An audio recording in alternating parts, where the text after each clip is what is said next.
ಮಕರ ರಾಶಿ ರಾಶ್ಯಾಧಿಪತಿಯಾಗಿರ್ತಕ್ಕಂಥ ಶನಿ ಮಕರ ರಾಶಿಯವರಿಗೆ ಮಹಾಶಿವರಾತ್ರಿಯ ಪ್ರಯುಕ್ತ ರಾಶಿಫಲ ಕಾರ್ಯಕ್ರಮಗಳನ್ನು ನೋಡೋಕೆ ಹೋದಾಗ ರಾಶಿ ಫಲವನ್ನು ನೋಡೋಕೆ ಹೋದಾಗ ಮಕರ ರಾಶಿಯವರಿಗೆ 8 ಗ್ರಹಗಳ ಶುಭ ಫಲ ಗುರಿ ತಲುಪೋದಕ್ಕೆ ಸಹಾಯ ಮಾಡ್ತಾರೆ. ಉತ್ತಮ ಆರೋಗ್ಯ ಇರುತ್ತೆ, ಸಮಸ್ಯೆಗಳಿಂದ ಮುಕ್ತರಾಗ್ತೀರಾ, ಸಾಲಬಾಧೆಯಿಂದ ಮುಕ್ತರಾಗ್ತೀರಾ, ವಿವಾಹ ಯೋಗ ತುಂಬ ಚೆನ್ನಾಗಿದೆ, ಭೂಮಿ ಯೋಗ, ರಾಜಕೀಯ ಪ್ರವೇಶ, ಸಣ್ಣ ಪುಟ್ಟ ಕಿರಿಕಿರಿ ಇರೋದು ಕೂಡ ಕ್ಲಿಯರ್ ಆಗುತ್ತೆ, ಶಿಕ್ಷಣದಲ್ಲಿ ಪ್ರಗತಿ ಆಗುತ್ತೆ, ಮಹಿಳೆಯರಿಗೆ ಶುಭ ಆಗುತ್ತೆ, ವಾಹನ ಯೋಗ ತುಂಬ ಚೆನ್ನಾಗಿರುತ್ತೆ, ಪ್ರಯಾಣ ಯೋಗ, ವ್ಯಾಪಾರಸ್ಥರಿಗೆ ಶುಭ ಆಗುತ್ತೆ.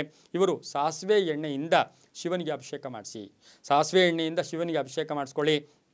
ಧೈರ್ಯ ಬರುತ್ತೆ, ಸ್ಥೈರ್ಯ ಬರುತ್ತೆ, ಒಂದೆಲ್ಲೋ ಒಂದು ಕಡೆ ಏನೋ ಒಂದು ಕಾರ್ಯವನ್ನು ಸಾಧನೆ ಮಾಡಬೇಕು ಅಂತಕ್ಕಂಥ ಹಠ ಕೂಡ ಬರುತ್ತೆ. ನೀಲಿ ಬಣ್ಣ ಮತ್ತು ಹಸಿರು ಬಣ್ಣ ಉಪಯೋಗಿಸ್ಕೊಳ್ಳಿ. ಪಶ್ಚಿಮ ಮತ್ತು ಉತ್ತರ ದಿಕ್ಕಿನ ಪ್ರಯಾಣಗಳು ಶುಭಕರವಾಗಿರುತ್ತೆ. ಓಂ ಕಪರ್ದಿನೇ ನಮಃ ಈ ಮಂತ್ರವನ್ನು ಜಪ ಮಾಡ್ಕೊಳ್ಳಿ. ತಮ್ಮ ಅದೃಷ್ಟ ಸಂಖ್ಯೆಗಳು 7 ಮತ್ತು 3 ಆಗಿರುತ್ತೆ, ತುಂಬ ಒಳ್ಳೆಯದಾಗುತ್ತೆ.